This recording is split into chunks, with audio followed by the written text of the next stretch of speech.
Welcome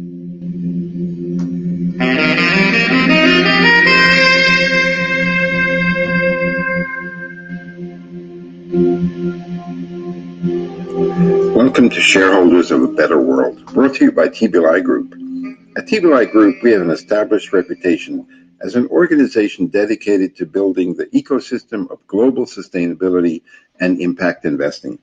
We're doing this through educating, advising, and facilitating transactions in global sustainability and impact business, as well as capital solutions for private companies, family offices, and fund groups. For nearly 25 years, TBLI Group has created a vertically integrated ecosystem of education to action through TBLI conferences and TBLI consulting. More about our company can be found at tbligroup.com. This webinar is brought to you by TBLI Foundation, which hosts educational learning experiences dedicated to a better planet. Through the foundation, we build sustainable communities by sharing the people and the experiences making a difference to so many of our lives around the world. Our weekly podcasts bring impact thought leaders that are doing and not only chatting. Now let me introduce my guest today.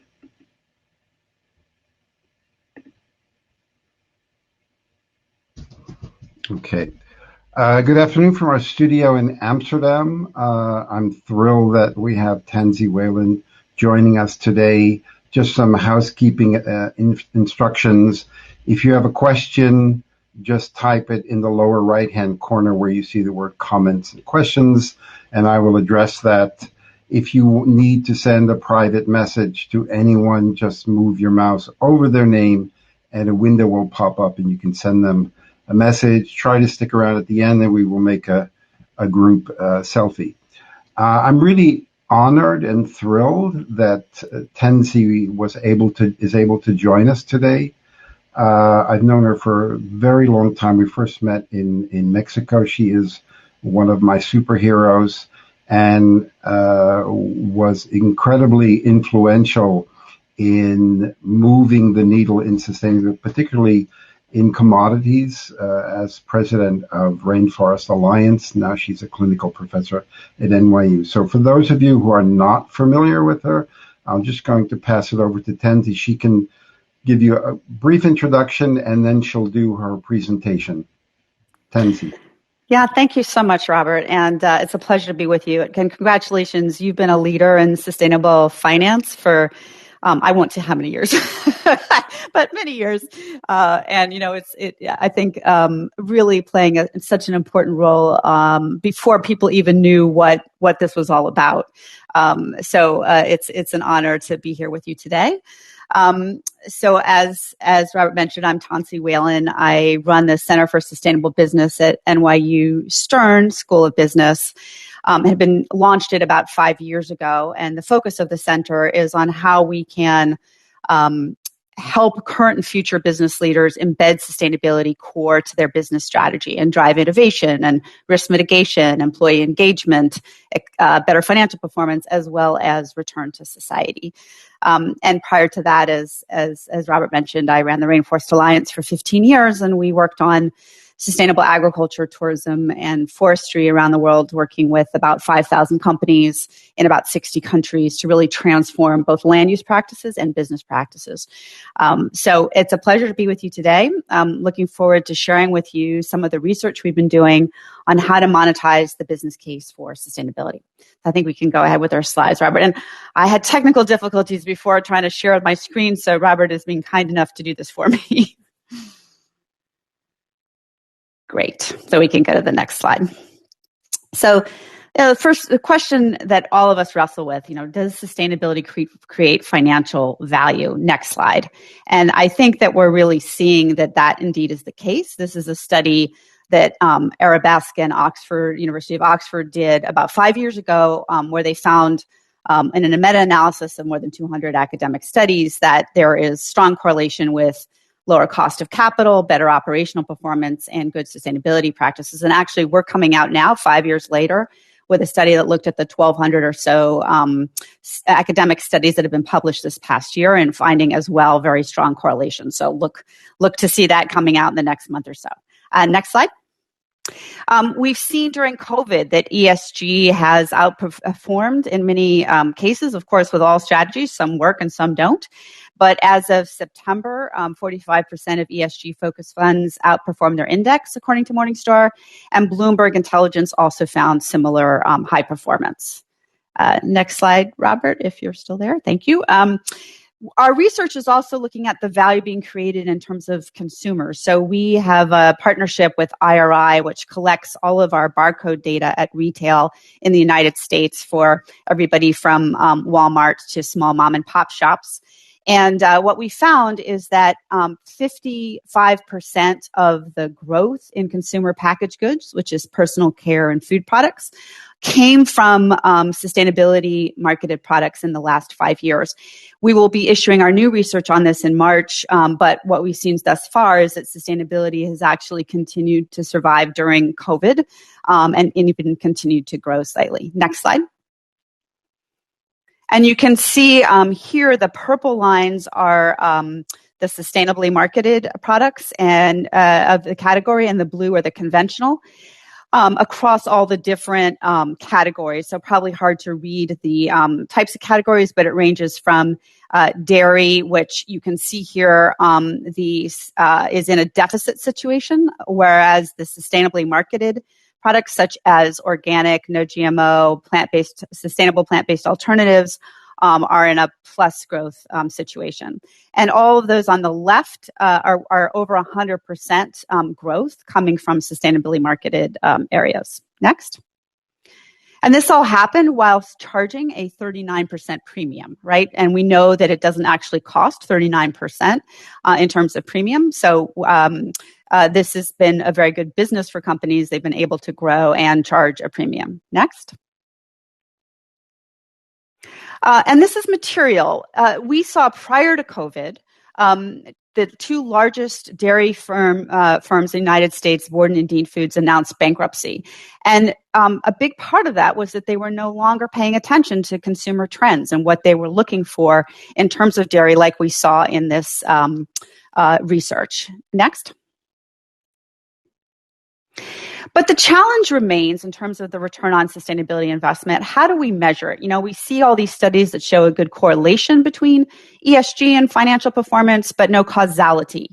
And that's because when you look under the hood, companies often aren't tracking the return on their sustainability investment, and also because some of those benefits are intangibles, such as reputational benefits or employee benefits. Next slide.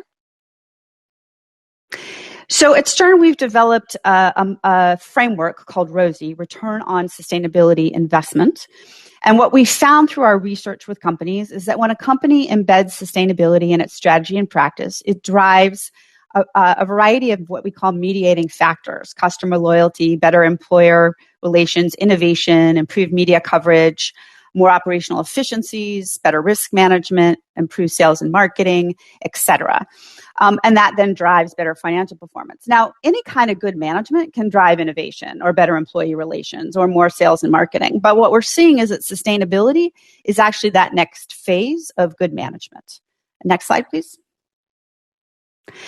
So the ROSI process starts with identifying what are the material ESG issues and strategies for a given sector or company. Then gets to the level of what are the practices you put in place to implement your sustainability strategy. Let's just say sustainable sourcing, right? So when we look at the practice level, we then identify the benefits back to the company using the ROSI framework of, is this resulting in more innovation and growth? Is it resulting in better employee relations and thus higher retention and better productivity? And then we look and we quantify. So if it's more productivity, how much? And then we monetize, what is that productivity resulting into the bottom line? Next slide. We have a variety of ROSI partners. And I also want to highlight one, ALO Partners, who's on the call, John Platko, who's been really helping us develop this methodology from the beginning. But we also work with a variety of different companies on ROSI. Next, please. So to give you a few examples, one is some work we did around automotive manufacturing. Next. And we identified 18 sustainability strategies in use by the companies. And we looked at, again, what would be the financial value drivers associated with these strategies. So if you look to the left, you'll see things like reduce carbon emissions, reduce VOC emissions, recycle and recover end-of-life products. And there you'll see operational efficiencies, improved sales and marketing, better media as benefits of those types of strategies. Other ones like avoiding use of conflict minerals or improving safety, you're looking at risk reduction. Things around, electric cars or other types of innovations around safety in the cars come under the innovation area. And then we've got, employee benefits of better practices and better supplier engagement. Actually, one of the things that we've seen during COVID, as an aside, is that companies that have had focus on sustainable supply chains have seen more resiliency in those partnerships. Next slide. So to show you how we then take that information, so one sustainable strategy in automotive is to improve waste management. One practice is to recycle paint and solvents. When you recycle paint and solvents, you no longer buy the virgin stuff, so you have less cost for that. You no longer have the waste disposal costs, so you save money. And they're actually having some left over and selling it, so they have a small revenue stream from that. Next slide, please. So overall in the automotive sector, we found for one company that sustainability strategies, and these three here are the ones that generate the most value in automotive, can improve earnings by up to 3.7% of revenue. Next. To give you some examples on waste management, we saw a variety of different actions that resulted in an annual EBIT impact of $235 million for one company. What's important here is to understand that the company, and this is true across all the companies we're working with, is that they are not themselves collecting this information and tying it back to their sustainability strategy, in this case, their waste reduction strategy. So over and over and over again, we're seeing very big, sophisticated companies who have very big, sophisticated sustainability strategies not understand what value is actually being created, even something as relatively simple as operational efficiency. Next slide.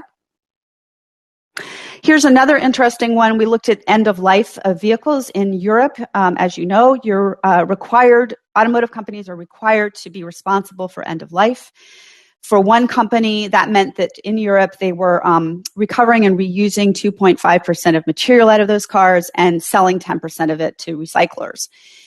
They had a net positive of $100 million of that. But they hadn't looked at that because they were thinking of this just as sort of a compliance vehicle that they had to comply with the law, as opposed to thinking about how you could actually turn it into a revenue center. Next.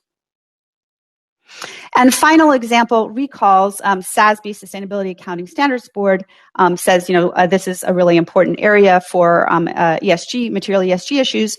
And what we found, of course, companies are tracking that and tracking costs, but they're not tracking the full complement of costs. So we looked at all the different costs associated with this and found that for one company, the benefit of more than a dozen fewer recalls one year to the next was more than $500 million. Next slide. Looking at a couple of other examples in pharmaceuticals, we worked with a company who was looking at loss of exclusivity around a particular drug and decided to apply a green chemistry approach to that to see how they might deal with that loss of market. In that green chemistry approach, we saw, first of all, that really significant benefits in terms of the E, so less energy use, less chemicals, less water, less waste generation, 75% reduction in greenhouse gas emissions. Next. But we also saw really significant financial benefits, reduction of electricity costs, reduction of water costs, reduction of industrial waste disposal costs. So about 1.3 million per 100 metric tons as a result of shifting to this green chemistry approach. Next. In addition, this also reduced carbon emission fees in the areas where they had to pay them to the tune of about $240,000 per 100 metric tons. And we used a very low estimate of $5 per ton. But you can see that this will be an area where where companies will need to get out in front of, because it's going to be a lot more costly for them moving forward. Next.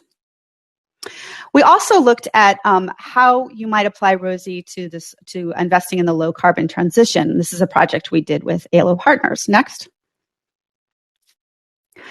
So we worked with a Canadian electricity generator who was contemplating what to do with the fact that the Canadian government has required all utilities to get out of coal by 2030, and the organization was trying to determine if it should get out of coal earlier and take a leadership position. So it did its traditional financial analysis, but then asked us to apply ROSI to determine what additional benefits might accrue. Next. So we looked at a variety of different things with them: risk management, stakeholder engagement, talent management, customer loyalty, sales and marketing, and innovation. We ended up focusing on a couple of areas. Next. Specifically around employees, because what we found and believe is the case is that increasingly employees of companies like utilities are concerned about working with those that are having a negative impact on climate change, and particularly in terms of younger generation, they're interested in working with companies who align with their values. So analyzing and doing this very, very conservatively, we looked at both retention and labor productivity, came out to about $4.5 million there. But then the big benefit for the company was around lower cost of capital, because what we are seeing is that investors are applying a higher cost of capital due to risk to those companies that are basing their businesses on coal or oil and gas or other things. So this was a really interesting exercise. And in fact, the company decided to get out of coal earlier as a result of this ROSI analysis. Next. And then final example is, thinking about how we apply ROSI to monetizing employee relation benefits. Next. So we worked with REI, an outdoor wear company that has a very strong purpose orientation and a very strong sustainability focus. And so we looked at their employee surveys to establish that indeed there was a correlation there in terms of companies' pride in being in the company, the values alignment, et cetera. And what we found through the research with REI is that their purpose and sustainability orientation reduced turnover and hiring costs, increased productivity amongst highest performers. So we took the numbers of those two things. We figured out, sort of using some basic assumptions around productivity and retention, and then also their own numbers. And then we subtracted some mission-aligned investments that they have around giving employees days off to volunteer around conservation and things like that, for a total net benefit about $34 million to the company, which is about 5% of their payroll expenses. So pretty significant benefit of having that purpose alignment in the company. Next. And now I just want to show you quickly sort of how the sausage is made a little bit. We just in December at the Bloomberg Responsible Business Summit unveiled our ROSI framework on sustainable apparel. And I just want to show you a little bit about how this works. Next. So first, in interviewing the companies, and we worked with a variety, we looked at what are the key sustainability strategies that the apparel sector is employing. And if you look at the top four really fall again into your operational efficiency bucket: reducing chemical impacts, improving water management, energy management, and investing in reduction of material waste. And then down below, we see sort of innovation around sustainable raw material sourcing, but also social issues. And then innovation in circularity, investing in employee and supply chain well-being, and then also investing in sustainable brand marketing and communications. Next. And then we looked across the value chain, right, to understand where were the opportunities for impactful change in terms of the different practices. So then we could figure out those practices and then look at the monetization. So here you see, ranging from product development and procurement, raw materials, traditional supply chain focus, and some things like employee and supplier well-being that runs across the whole chain. Next. So just to pull out one of those strategies, if you remember the 8 that I told you about, investing in circularity and innovation. So down the left-hand side, you'll see broad practices that companies are employing in the apparel space around circularity.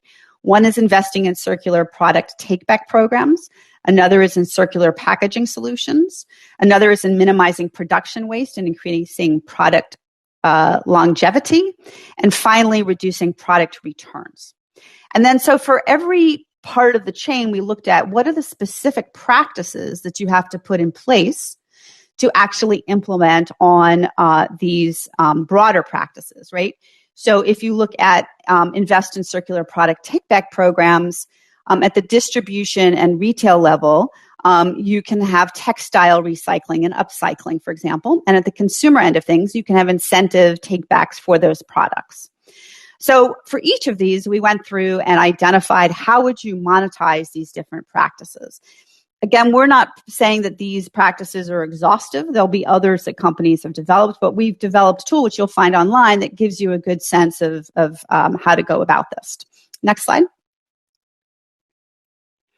So for circularity and innovation, when we look at the mediating factors that can drive financial value, they are operational efficiency, innovation and growth, customer loyalty and sales and marketing, and risk management.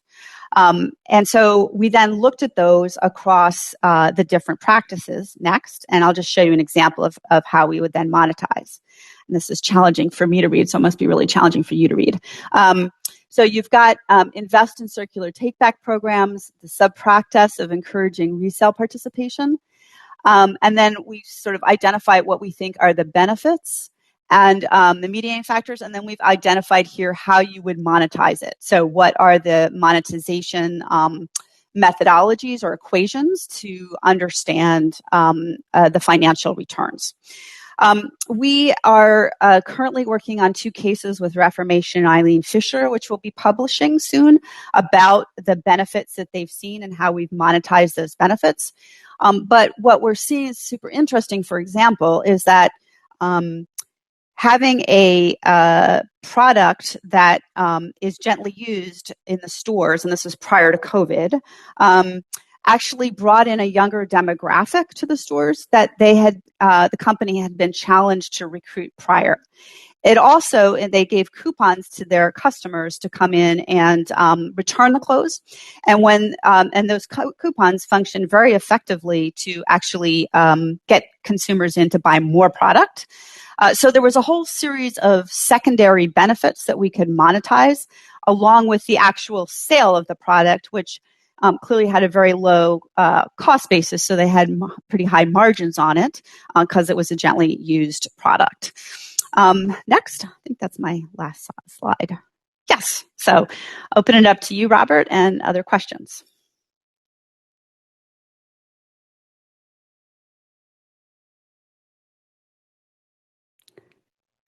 Robert, you're muted. Okay, so I had a couple of questions. What does ROSI stand for? Return on Sustainability Investment, or ROSI the Riveter, but or a ROSI future, but it is Return on Sustainability Investment. And the research that was done, was it mainly done on European companies or North American companies, and were they mainly listed or non-listed companies? We've been working primarily with listed companies, but not exclusively. So the apparel companies are privately held companies. Most of the companies are from North America, although quite a few actually have operations in Europe, and some of them are based in Europe. As I said, it's about 20 companies that we've worked on this so far. Okay. The speaker's name is Tensie Whelan. Somebody had a question that it wasn't listed there, but that's okay. The other thing, don't you find it's 2021 that you have to do this, that you actually have to make the business case? Because, if you, even without being a PhD or an expert, it seems pretty straightforward. We've been also saying it for 25 years, but do the people still need research to prove the case, or should we just forget it? They need research, but also they actually need the tools to begin to track this in their companies. I think what's happened is that companies have invested in sustainability strategies with broad objectives in mind. Avoiding risk or responding to consumer demand or responding to regulatory pressures. But they haven't put in place, along with that sustainability strategy, which tends to be driven out of the sustainability area and then brought into supply chain or wherever else. But they haven't really incorporated that into their finances, right? Into their financial analysis, into their financial metrics. And when you look at, for public companies, when you look at quarterly calls, which is another area we've done research on, you also find that the focus is 100% on the financials. And when companies try to bring in ESG, they bring it without the financial impact. So understandably, analysts are not interested in just sort of hearing about your climate change emission reduction versus, hey, my climate change targets have led me to develop a new service that's bringing in X amount of money, or it's improved my process so that I'm saving money in terms of energy efficiency. So I think, yes, we still hear over and over and over again from people inside companies, I need help in making the business case because I can't get the scale of investment that I need to move this forward. But also, even those companies that are making the investment, their decision making is limited because they don't have the right tools to understand where the value is being created. And finally, investors, don't. We've got all this data that shows these correlations, but without causality, you don't really know what might be causing these financial benefits, and you therefore don't know how to engage with companies about encouraging more investment in certain areas, which is not to say that all investments in sustainability should have to have a return, a significant return, right? There are things that you need to do regardless. But what we're seeing is that there's literally like a portfolio. And if you think about it as a portfolio where a number of the things you're doing are actually giving you significant returns, that can then fund the other things that might be more costly. You said that the cost of capital was lower in some cases. So are you saying that the financial sector is further in their accepting that sustainability provides financial value than the non-financial sector? Well, I think both have come a long way. I think that the investor space is now beginning to price in particularly issues related to climate change. And now after COVID, looking more at social issues. I would say that we've saw the beginnings of that pricing in, starting some years ago, but not in any kind of mainstream way. So I think that now companies or investors are really recognizing that there's a real potential risk and downside to not managing these issues. And then on the corporate side, I think the corporates are, taking leadership. What is it now? 95% of all Fortune 100 companies are issuing sustainability reports. There is significant investment in growth, though a lot yet to be done and not sufficient scaling, which is where ROSI comes in, because you really need to be, in order to scale really dramatically, which is what we need, you need the financial ability to do that. And you need the investors to support that. I get a lot of complaints from non-financial sector listed. I remember visiting a huge IT company, computer company in Hong Kong, complaining that we spend all of this effort on making these sustainability reports and the financial sector never reads them, never asks for them. Will your system, ROSI, make it more idiot-proof for them to want to read it? Or is it really you're not focused on the financial sector, you're really focused on the non-financial sector, the industrial sector, the manufacturer, the retail? No, we are actually focused on the investors as well, because we're seeing that the investors are a very important stakeholder in driving uptake by corporations of sustainability. And that's just growing, as we've seen from the latest both results in terms of performance during COVID, but also the announcement of sort of how much ESG has grown over the last 2 years. For example, we're working with a private equity firm called Invest Industrial based in Europe. They are very interested in bringing sustainability to the companies they invest in as a way to increase value.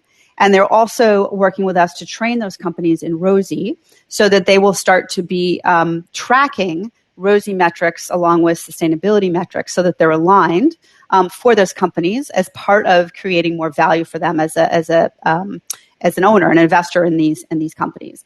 And I think the biggest challenge we have today, well, we have two challenges around reporting and disclosure, right? One is that it's a mess around ESG data and, all the different standards and self-reporting and deciding what you're going to report on. But the other is that it's completely divorced from the financials, right?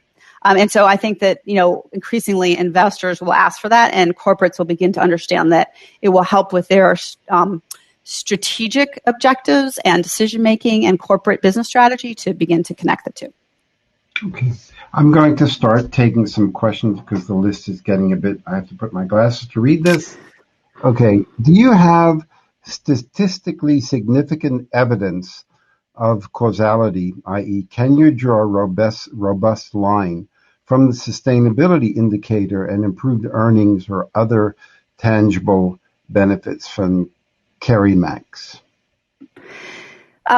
So in terms of statistically significant, we're doing this company by company as opposed to using big data. So what we can tell you is that for every company that we've been working with, as we do this analysis, we're finding really significant financial benefit, as I showed you in some of the examples. As we move forward and as hopefully companies really start to collect this type of ROSI data, then hopefully at some point there will be big data to enable us to look at these correlations as opposed to where I'm looking at, which is really causality. That said, we're actually doing some additional research using big data with Arabesque, Just Capital, and B Corp data, where we're looking at correlations between the provision of quality jobs along 4 different dimensions and financial performance indicators. And we are finding statistically relevant data, and this will be coming out in a couple of months, that is demonstrating that if you put in place good quality jobs, you actually do perform better financially, which runs counter to sometimes the thinking that, labor is your biggest cost and therefore you need to cut costs there as much as possible in order to deliver more returns to your shareholders. So we are looking at some of those questions. Kerry, I had another question about recalls. Does sustainability impact the level of recalls? Well, sustainability includes ESG, right? And the S is safety. When you look at the SASB Sustainability Accounting Standards Board, material ESG issues for the automotive sector, safety is included in there. So yes, safety is an important sustainability issue and one that does have real financial impacts. Veronica wanted to know, in your experience, where in the business does the business, that's a bit weird, is important to make the business case for sustainability? For example, is it at the board level, the CEO, procurement, or someone in another role? Well, the CFO is incredibly important. I just published in HBR a piece called How to Talk to Your CFO About Sustainability. And I think too often the CFO is left out of sustainability strategies and planning. But mainly what you need is really a cross-divisional team, because the value is maybe driven by a top-down sustainability strategy, but the value is being created in HR, in marketing, in brand, in supply chain, in procurement, in IR, in finance. So you really need a team that's going to come together to identify what are those key metrics and how do we put in place ways to track the financial benefit of these strategies over time, led by the sustainability lead, but really with, I would say, hand in hand with a lead from finance. Lauren wanted to know, does ROSI work well for private companies as well as public firms?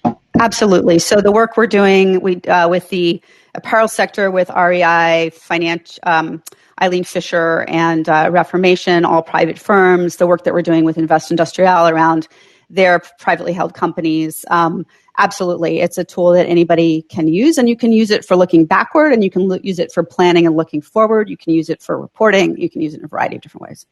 I have several comments and questions regarding the presentation. Some felt it was like trying to take a drink from a fire hose. So there was a lot of information. Is this public domain report or this presentation? Several would like to receive a copy. First of all, please feel free to send the copy. Please feel free to send the link to the HBR article that I talked about. And then on our website, if you just look up CSB, Center for Sustainable Business, ROSI, we have all of the articles, tools, academic articles, business articles, Excel spreadsheets, videos, et cetera, as much as possible there. And then a full sustainable apparel framework page as well. And we plan to build out for different sectors. The next sector we'll be working on is agriculture and food. Okay. Amazing. I try to take consulting about more sustainability. Okay. Is ROSI agnostic to the size of the business? We need to break into SME's bottom-up approach. Totally agnostic to the size of the business. And what I would hope is that smaller companies, startup companies, would build this in from the beginning, But yeah, I mean, if you're trying to understand operational efficiency returns or sales and marketing returns or employee relation returns, that's relevant for all companies, no matter what their size. Ben wanted to know, can we see the sustainable market share index somewhere? Yes, that's also on our website. So if they just look up CSB Sustainable Market Share Index, they'll find the latest PowerPoint data deck that we put out in September. And then in March, we'll be doing our annual conference, and we'll be releasing a lot of our research at that point. When we send the mail to everyone who registered saying that the replay is now available for those who missed the live episode, I will add those links and the presentation so you can have all of that. PJ Pajamas Siemens. Okay. Tensie, brilliant work as always. Any work on assigning value to companies' investments in ESG related transparency and reporting? Hi, PJ. Nice to hear from you. No, and that I think would be very interesting. There's a couple of areas that we have not gotten sort of partners to look at, and I think transparency and disclosure would be a really interesting place to understand the financial benefits. I mean, if I were looking at it, I could identify some like risk reduction or employee engagement returns, et cetera. But I'd need to I think we'd really need to look at what specifically the company was doing. Another area, while I'm promoting this, that we'd like to have partnership around would be also looking at social issues in supply chains and, finding companies who wanted to test and understand financial benefits of improved working conditions, et cetera, in their supply chains. That would be also super fascinating. Okay. Elizabeth wanted to know, is the ROSI tool available for consultants to businesses? I guess if it's open source, I'll send the link. That's true. Hi, Tensie, inspiring presentation. I'm curious, which Canadian energy company did you work with? And what is the R company you mentioned? If you can't answer that, that's okay. Canadian Power is the utility company. And what was the second question? The R company? What is the, in parentheses, is that an R? Yeah, I think it's an R. What is the, IRI, sorry. REI. So that's an apparel company that makes outdoor wear. And that's the name of the company, REI. I forget what it stands for. It stands for something, but they only Recreation. Yeah. Buy from them. I like them. Great presentation. Do you have an example of how ROSI applies to a CPG, ideally food? Most of the examples were in automotive, clothing, and retail. Yeah, so we did a study which is also written about in HBR looking at deforestation-free supply chains with McDonald's and Carrefour and 2 slaughterhouses and ranchers in Brazil, particularly looking at the beef supply chain. That was the very first study that we did, and I think we've learned something from there. But what we found, which was quite fascinating, is that it was the sustainable agriculture practices that the farmers put in place that resulted in significant improvements in productivity, lower costs, et cetera. So they and higher quality of the product. So they had significant financial benefit of investing in sustainable agriculture. But the deforestation-free commitments was more avoided risk. And so it was the fact that they were getting more money from the sustainable ag that they could then invest in the deforestation-free.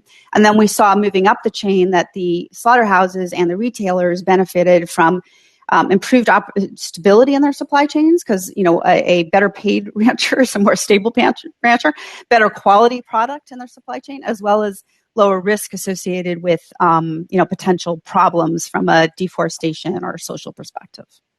And we are currently working, as I highlighted, with McCormick and Cargill, and we've done work with Mars around supply chain analysis, which the Mars work is available. The other two are in process. Thabang had a question. How do we categorize dumping after vehicles reach their end of life, particularly in the developing world, to Africa? Should it be considered part monetizing for sustainability? Should dumping the cars off on,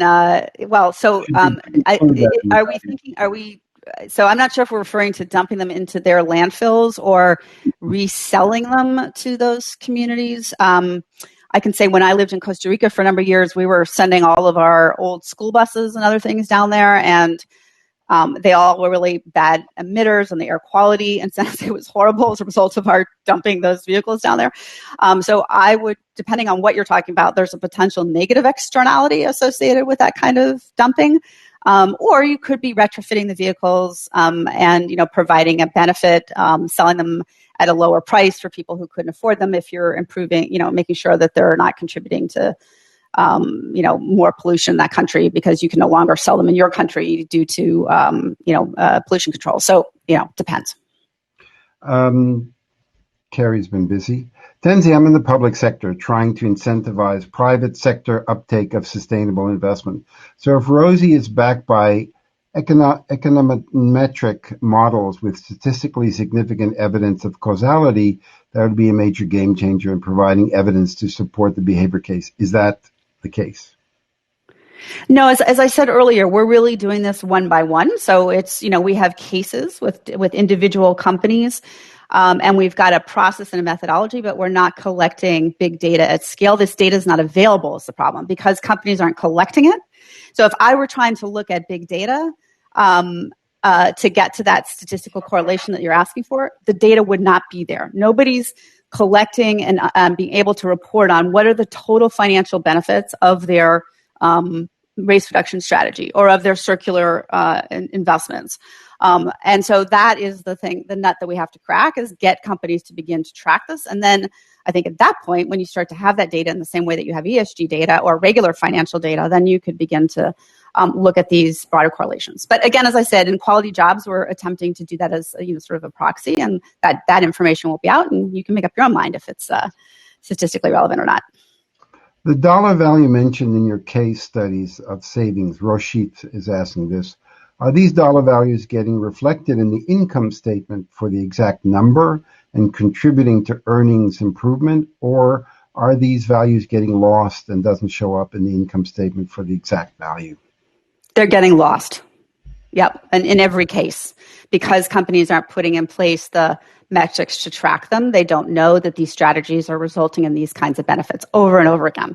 I mean, in another case, we worked with a apparel company who had been slowly moving out. So the apparel companies have three transport mix, right, of air, shipping, and truck. Shipping is the least climate intensive.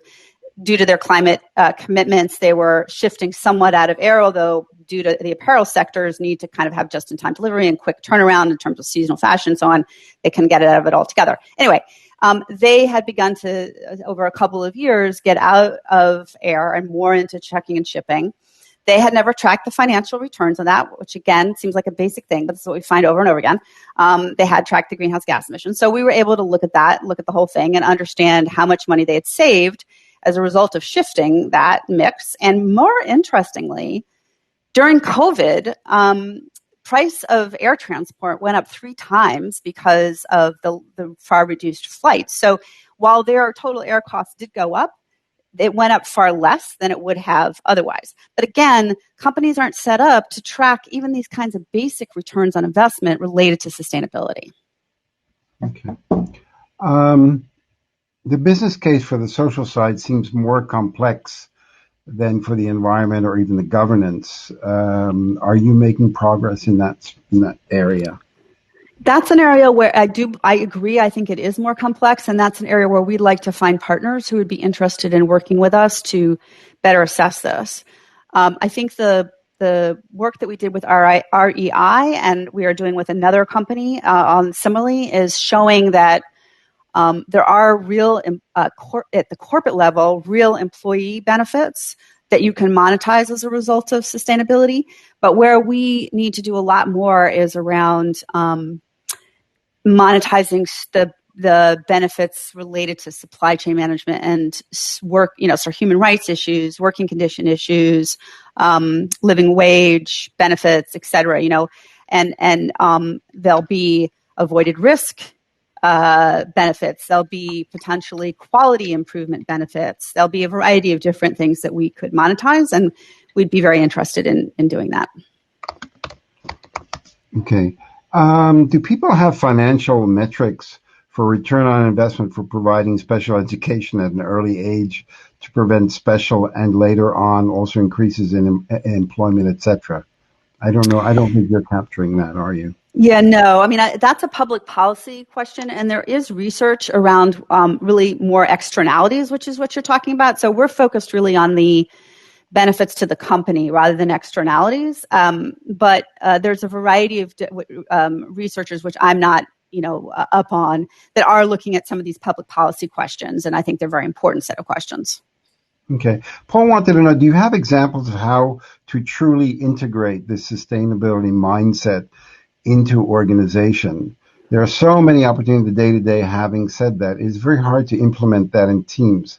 Are there examples of team incentive programs? Yeah, so really good question is how do you execute on this? Well, so I think building this into your annual work plan and evaluation and your incentives is important. Because if the company is saying one thing with their work plan objectives and incentives that don't include sustainability, but are saying you have to also do sustainability, then people won't prioritize it. So we just saw Apple announce that they're building ESG into their C-suites requirements. Unilever's been doing this for a long time. We worked with Chiquita when I was running Rainforest Alliance, and they had incentives built in for farm managers to meet Rainforest Alliance certification requirements. So I think that absolutely focuses the mind. Another area is having a more direct board committee, to the extent that boards are involved in this and all, which is very limited. And again, I just had some research come out in HBR on this. They're discussing these issues in some other committee. It's not ESG focused. You need that kind of board leadership to ensure that this is being implemented. And then I think, structuring it in a way where you do have a core sustainability team, but then in addition to that, sort of oversee and work on things, you have duties across the key players, whether it's supply chain or procurement or HR, finance, where they are partners in delivering on sustainability. Yangbu had a question. It was reported in a session with SASB and AICPA last summer that only 10% of companies report consistently on risk in both their sustainability and financial reports. What might be the most pressing barriers to amending that, and how might we go about it? Well, I think, in our conversations with companies, I think that there's just the beginnings of the understanding about what risks they're facing. I think the boards generally don't understand these risks. I think the C-suite is increasingly beginning to. But there's been, when you look at sort of the traditional risk analysis that these companies do, oftentimes sustainability risks are not included in any kind of meaningful way. So I do think that this is an area where we need more education and engagement around what those risks are. And then finally, monetizing risk, understanding you might know that there's a risk, but that risk is vague and in the future sometime. And so how do you assign probability? How do you assign what the costs might be if something does happen is a challenging issue. So in some of our work with ALO partners, I remember an example that ALO was working on around a cereal company and sort of looking at the stranded asset challenge related to drought and water, and they were operating in water risky areas. They wanted to invest in new technology, but it didn't meet their internal hurdle rates. But they weren't including a whole variety of things, including the avoided risk of a stranded asset of a factory being shut down because of lack of water, which had happened to them in Sao Paulo when, if you remember, we had a drought some years ago, and there were a number of factories shut down. So we actually knew the costs over those couple of days of what that would entail.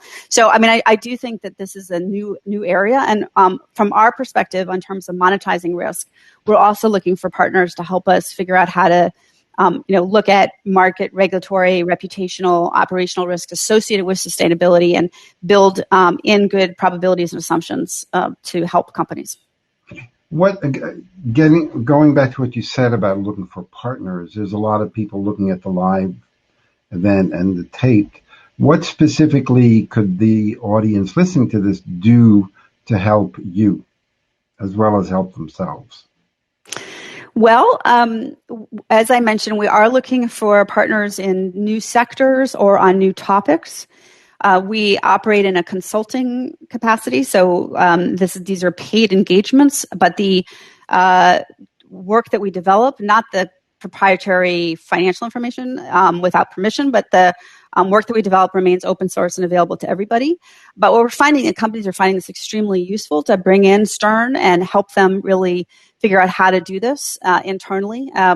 So we're very open to companies reaching out to us. We also have lots of opportunities for students. So we can bring students in to do consulting projects for companies for academic credit, or we also have a summer fellowship where students could come in and work with companies around their sustainability programs. And it could be around ROSI or it could be around other sustainability priorities of the company. So helping us get our students experience and jobs is also a big part of what we have both. We have undergrads, MBAs, and executive MBAs. I also offer executive courses in these topics, so also always open to bespoke courses by companies as well, or with companies. Martin wanted to know, have you approached IFC, the International Finance Corporation, about this approach? And if so, what was their response?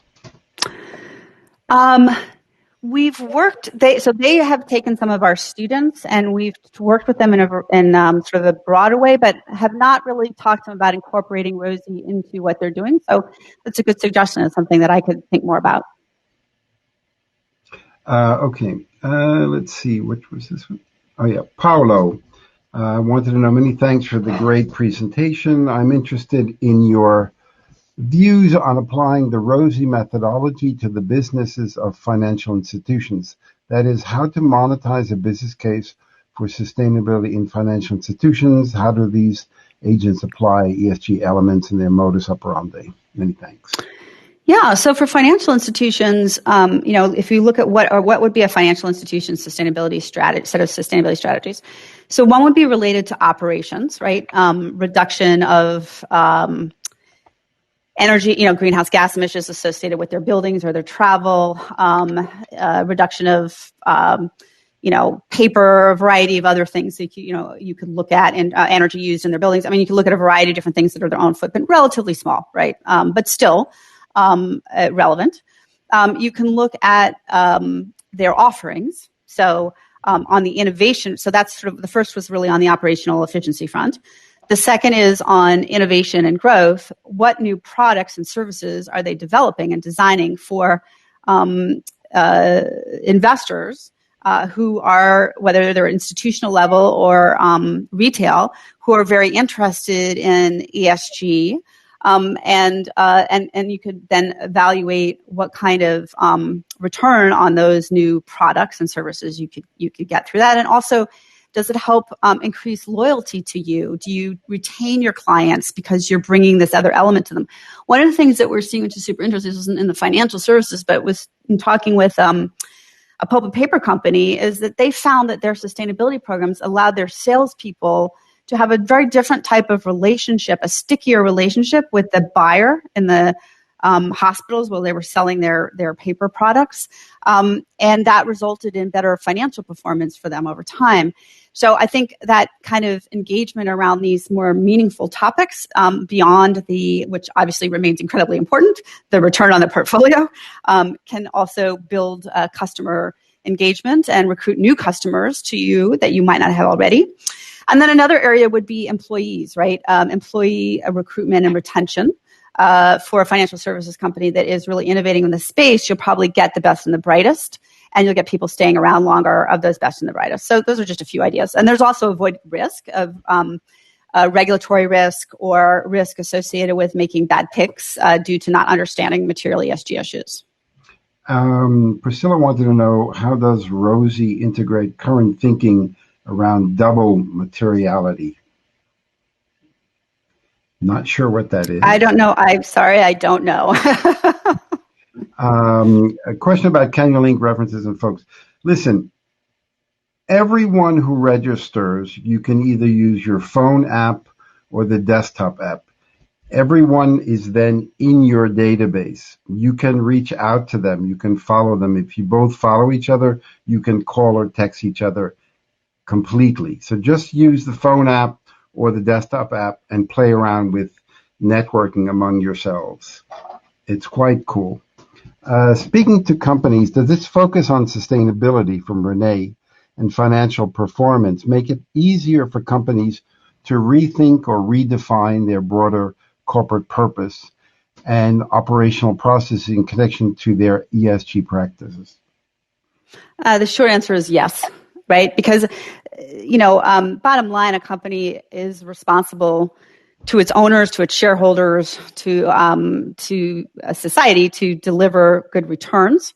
The challenge that we've seen is that those returns have been, the sort of short-term nature of returns has been prioritized over other benefits, which actually ultimately, even in the short term, but definitely in the medium and long term, can have a negative impact on financial returns for the company. So I think really understanding and embedding these processes will help the companies perform better financially, and also enable them to justify to more. There's still plenty of, there's ESG investors, but there's still lots of investors who are saying, just deliver short-term results, just cut costs as much as possible. Don't talk to me about this ESG stuff, right? So you need to have the arguments back about why, for example, a Unilever and a PepsiCo are outperforming a Kraft who has refused to sort of pivot on their lack of sustainability program in terms of their products. They're not nutritious, they're not sustainable, and they haven't recognized kind of what's happening in the space, whereas Unilever and PepsiCo are shifting their portfolios, acquiring new innovative products, et cetera, right? So you really, I think, shifting this mindset of both investors and corporates. Unfortunately, to go to Robert's question at the very beginning of the session, unfortunately, we still have to do that. There's still plenty of people who think that this is all ridiculous and does not accrue to the bottom line. Unfortunate. Elsie had a question. ROSI seems to address two issues: motivating execs to improve financials with sustainable practices and making it easier to operationalize that with tools. Brava.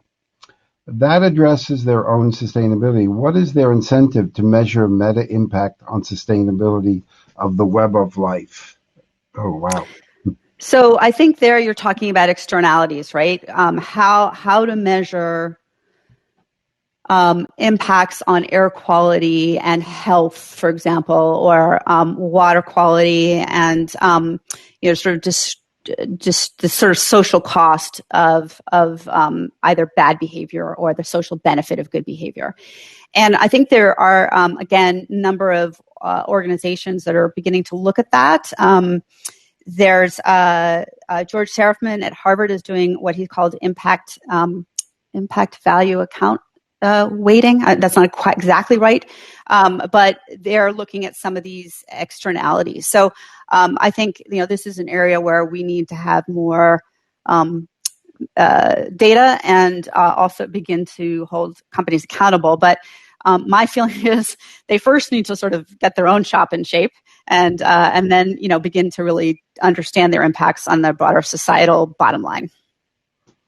And I have a hard stop in a minute, so just to flag that. Okay, so we're never going to be able to do all the questions because there are about 100 questions going on. Oh my goodness. So what I'll do is I'll send you the chat, and you can connect with those people later. So we're going to have to end this, you said, in 1 minute. So I just want to thank you very, very much. Before you go, I'd like to take a group selfie with everyone who is here. So all you need to do is just look in the camera and say hello, and that's it. And after a time, I will just shut this down. I want to thank Tensie very, very much for doing this. And I need to also thank all the people who actually worked on this. I want to thank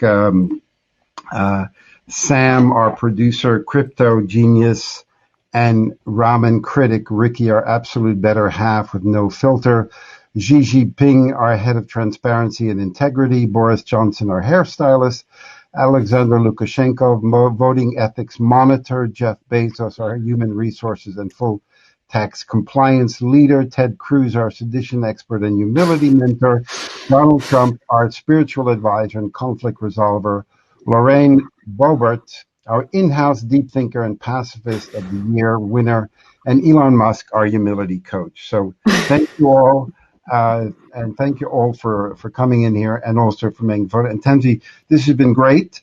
I know it's a lot to take in such a short time, but I appreciate it. We'll distribute the link for the replay as well as the presentation with the other information. Thank you all very, very much. And thank you, Robert. It's been a pleasure. My pleasure. My pleasure. Okay. See you soon. I'll send you also the photo.